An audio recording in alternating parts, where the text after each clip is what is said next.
What's up, guys? Justin here with the RenderingEssentials.com, back with another Twinmotion tutorial for you. So in today's video, we're going to dive a little deeper into the features of Twinmotion. Specifically in this video, we're going to talk more about creating landscapes and adding materials to your landscapes inside of the program. If you're looking for the complete Getting Started playlist for Twinmotion, I will link to that in the notes down below. Now let's go ahead and just jump into it. Alright, so we talked in the last video about kind of a workflow for just importing a model and dropping it into Twinmotion and then just rendering it. But what I wanted to do in today's video is I want to talk a little bit more about the options that you have for creating more of a landscape and setting up a landscape inside of Twinmotion. So the first thing I want to do is I want to come in here and I want to click on this little left arrow button right here, and we're going to go up to the top, and the first thing you need to do in order for this to work is you need to bring in a piece of landscape geometry. So right now, if I was to fly down, right, you've got a ground plane in here that you can edit up and down by clicking and dragging this right here, but it's not the right kind of geometry for us to be able to create a landscape. And so what we want to do is we want to go into our library and we want to click on the button for vegetation and landscape, and we want to find the option for landscapes. And so landscapes are a different kind of Twinmotion geometry that you can actually edit and sculpt inside of your renderings. So there's two options in here. There's an option for just flat, or there's an option for rocky grasslands. When you bring in rocky grasslands, what that's going to do is that's going to give you a bunch of hills off in the distance. But in order to bring this in to Twinmotion, all you need to do is you need to click and drag into this window right here. You can see how you'll get a little menu saying that it's a little pop-up saying it's preparing the terrain, and in just a second that's going to pop up and you're going to have your terrain in here and you can work with it. And so the first thing you're going to notice right now is that does bring this in, but what you have inside of your default starting point is you've got this piece of ground down here that's kind of blocking your terrain, and we don't necessarily want to look at that right now. We don't necessarily have to delete it either, but we don't want to look at it. So what we want to do is we want to go over here on the right hand side and click on this little arrow right here, and if you remember, there's kind of like an outliner, or I've heard it called a layer stack. I've heard it called a couple different things over here. You can see how that has two items in it. It has your starting ground, which is what your kind of brick thing is called in here, and that's like an endless plane. And then there's also your rocky grasslands in here. Well, at the moment, what I want to do is I want to take this starting ground and I just want to turn it off. So you can just click on the little eye right here in order to turn that off. You don't necessarily have to delete that out, and I don't really want to delete that out right now because I may use it for like a water material or something like that a little bit later. But we're going to go ahead and turn that off so we can get in here and we can edit our rocky grasslands material. And so if you look around, you can see how this gives you a number of different hills and other things like this. And I'm not 100% sure, but I don't think this is like procedurally generated or anything like that. I think you get the same thing in here every time. So if you drag in rocky grasslands, it's going to look like this. But now what we can do is you can see how by clicking on a piece of landscape, what it does is it gives us a couple different options for things we can do with that terrain associated with the landscape. And one thing you should get familiar with is get familiar with using this layer stack or outliner in order to select different things inside of your model. It makes finding things a lot easier. So what I want to do is I want to click on the rocky grasslands, and then what that's going to do is that's going to give me a couple different options.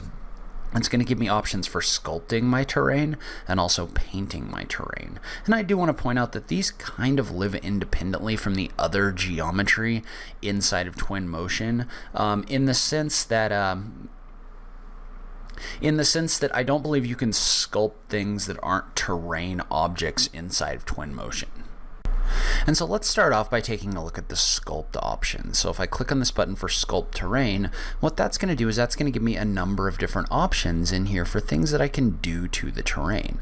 Like for example, the raised terrain, if I click inside my model and I hold it, is going to raise the terrain up.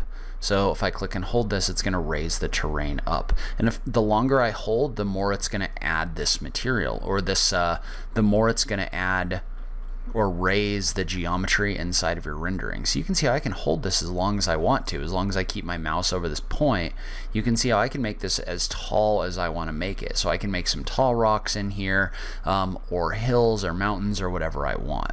And I can also use the I can use the option for dig in order to do the opposite. So if I want to bring this back in here and kind of flatten it back out or move it back down, I can use the dig option in order to do that.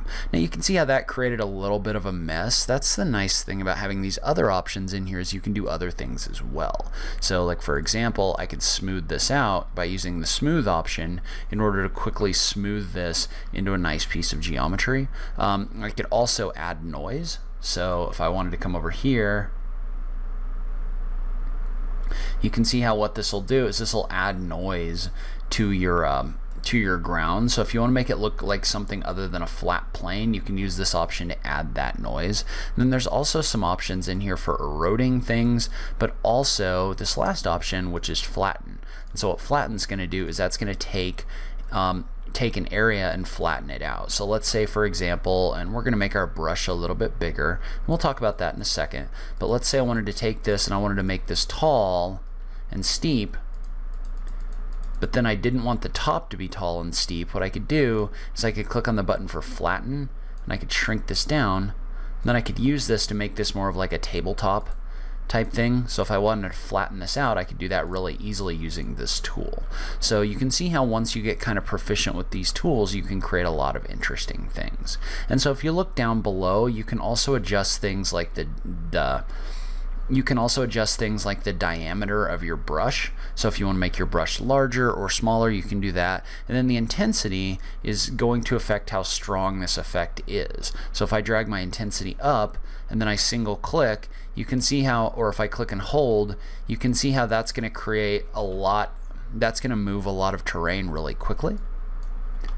Where if I drag my intensity down to something very low, you can see how this is going to move a lot slower. So I would say for doing like fine detail work and things like that, you're probably going to want a lower intensity. But you can see how you can adjust the intensity of those brushes and those things using these tools.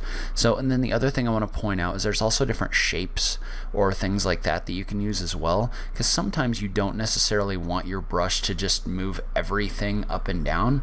Well, let's say for example, you wanted kind of a large area, but you wanted to kind of randomize it a little bit. What you could do is you could increase your intensity, you could increase the diameter of your brush, and then you can use this to create a lot more like random stuff inside of this really quickly with this brush.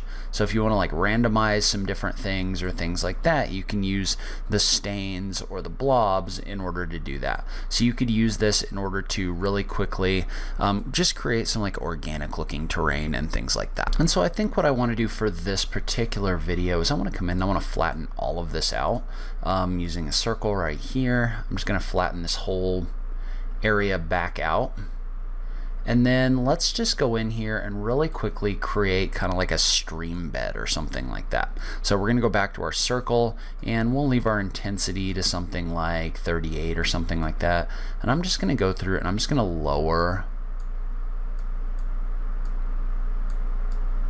the terrain along a path kind of like this. And for what I'm doing right here, it doesn't really matter how low that is. So what we're going to do is we're going to add some water in here. And so there's a few different ways that we could add water depending on how we wanted to do this. The first is, if you remember our starting ground in here, that plane is still in here. Well, if we wanted to, we could take that plane and we could apply a water material to that plane.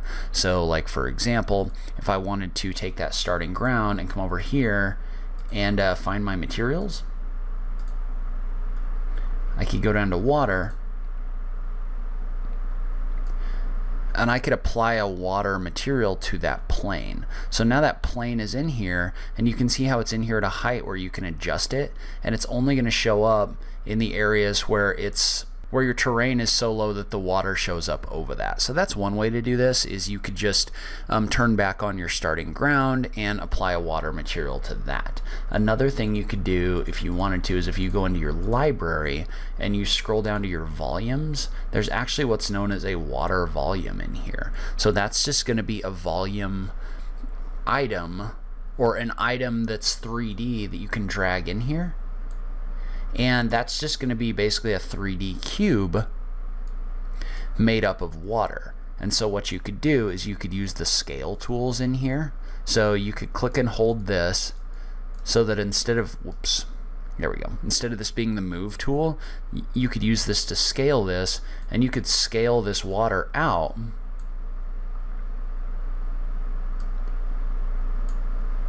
so that it intersects with all of this geometry in here. So I could scale that all the way out here, all the way out here.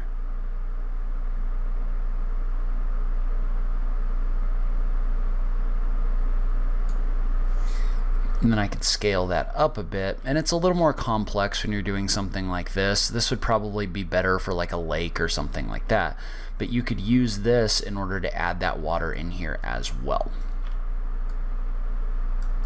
And you can see how as long as that water kind of intersects with this plane right here, that's going to give you a pretty decent water effect as well. Like I said, this isn't necessarily the application that I'd use this for, but that is another way to add water in here.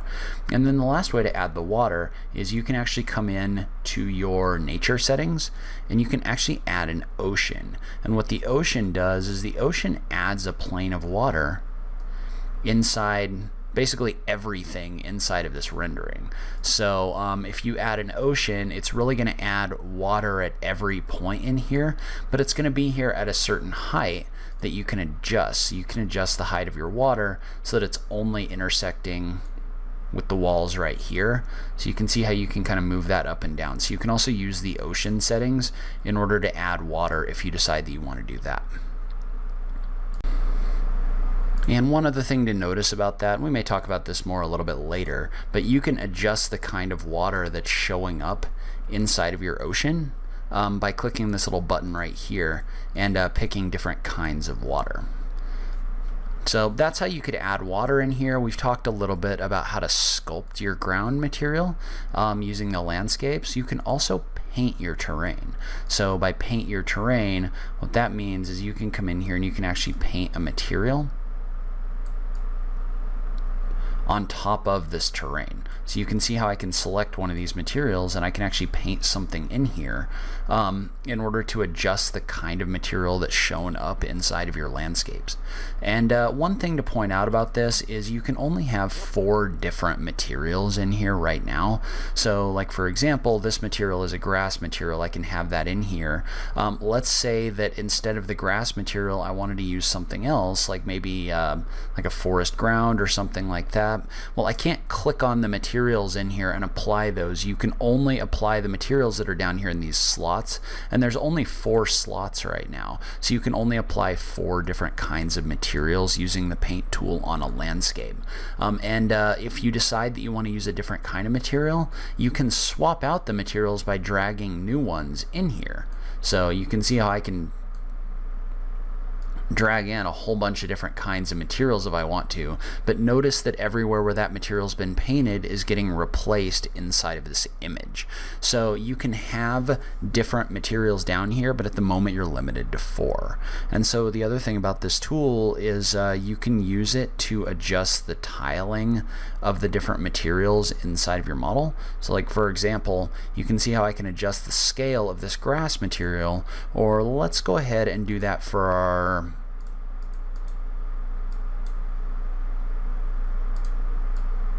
Let's go ahead and do that for our mossy rocks material. So if you select this mossy rocks material, you can see how you can adjust the size of that image in order to try to get rid of that tiling that's in here. So you can adjust the scale of the material that's being applied by using the scale slider.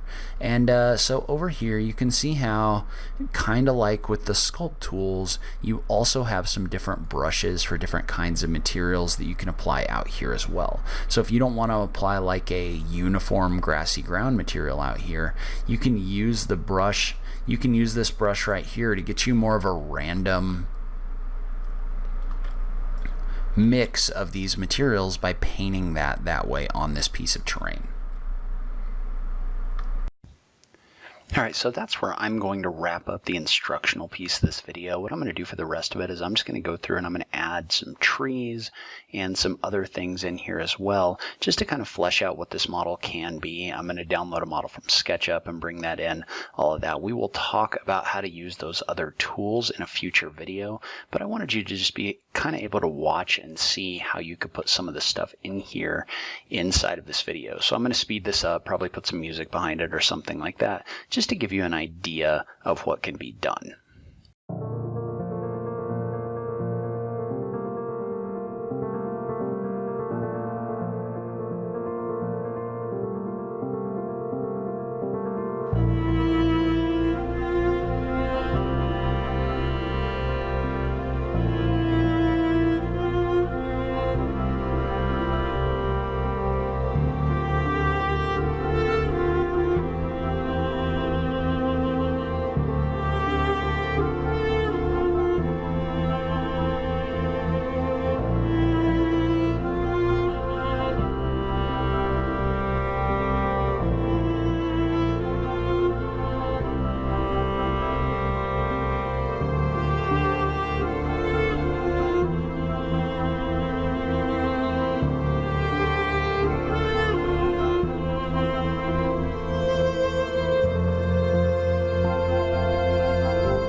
Alright, so that's where I'm going to end this video. As you can see, you can create really great images. Once you get an idea of the way that these landscapes work, and also some of the other tools, you can create really great images really quickly using Twinmotion. Leave a comment below, let me know what you thought. Are you liking this tutorial series? Are you liking this program? I just love having that conversation with you guys. If you like this video, please remember to click that like button down below. If you're new around here, remember to click that subscribe button for new rendering content every week. As always, thank you so much for taking the time to watch this. I really appreciate it, and I will catch you in the next video. Thanks, guys.